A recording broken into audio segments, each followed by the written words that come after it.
again, for this type of question, students are going to freak out because it looks very long and then, oh my god, there are two diagrams. Oh my god, how? Then start panicking. Relax, chill, calm down, go sentence by sentence, try to get as much information as you can. Do not freak out.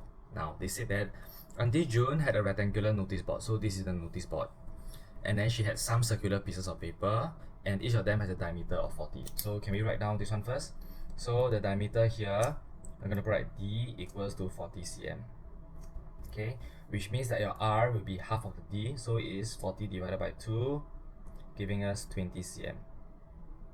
Always write down all the information so that you do not lose focus. Now, so what she said is that she cuts all the circular pieces of paper into semicircles, so that means she cut them into 2, and decorate the entire notice board using all the semicircles, following the pattern shown below. So she is actually stacking each other, right? And each piece of the semicircular paper is in contact with those next to it. So they are exactly touching each other, but there is no overlap, so this makes it very easy. They're asking for how many pieces of circular paper does Auntie June have at first. For you to find out how many pieces of circular paper Auntie June has, you have to find out how many pieces of semicircular paper is needed to fill up this board. To find out how many semicircular pieces of paper she needs, right, you have to find out the height. How many circular papers are there?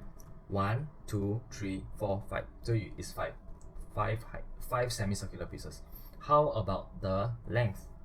The length, each piece of paper, we have to consider diameter. Diameter is 40 cm. Okay, how many 40 cm add up together will give me 240 cm. Okay, so you just take 240 divided by 40, that will be 6. So Auntie June requires 6 semicircular paper. So if I have 5 over here and then I have 6 over here, we can then find out how many pieces of semicircular paper she needs, because we merely have to take 5 multiplied by 6. So for part A, you take 5 multiplied by 6, that will give us 30, and there will be 30 semicircular paper. But the question is asking for how many circular paper. Each circular paper requires 2 semicircular paper. So if I have 30 semicircular paper, so I just take 30 divided by 2 to get 15, and that means it will be 15 circular paper. Okay, all these are just logic, it's nothing too difficult. Now let's move on to the next part. They said that find the area of the notice board covered by the semicircular pieces of paper. To find the area of the notice boards covered by the semicircular paper, isn't it the area of 15 circular paper? Now can we find the area of 1 circular paper first? Now for part B, let's find the area of 1 circle. So always write down the formula first to remind yourself. It will be pi times r times r. So remember just now, this is what I did. I want to get all the information first before I even go to the working and then realize that I need it. Now we realize that the radius is 20 cm. So, and then they said taken pi to be 3.14. So isn't it just 3.14 multiplied by 20 multiplied by 20? Okay, so what answer will that give us? So just throw this in your calculator. 3.14 multiplied by 20 multiplied by 20, that will give us 1256 cm square. So since one area is 1256, how about 15? So area of, you cannot see, right? Sorry. Area of 15 circles.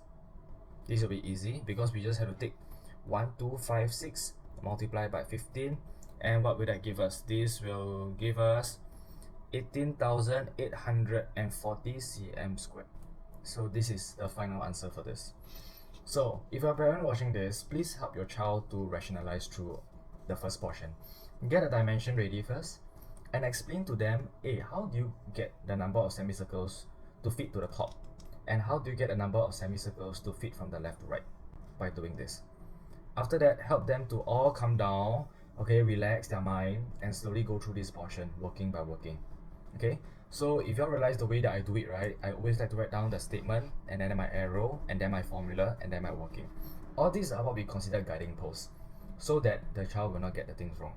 Okay, use this method, it is great. Alright, done.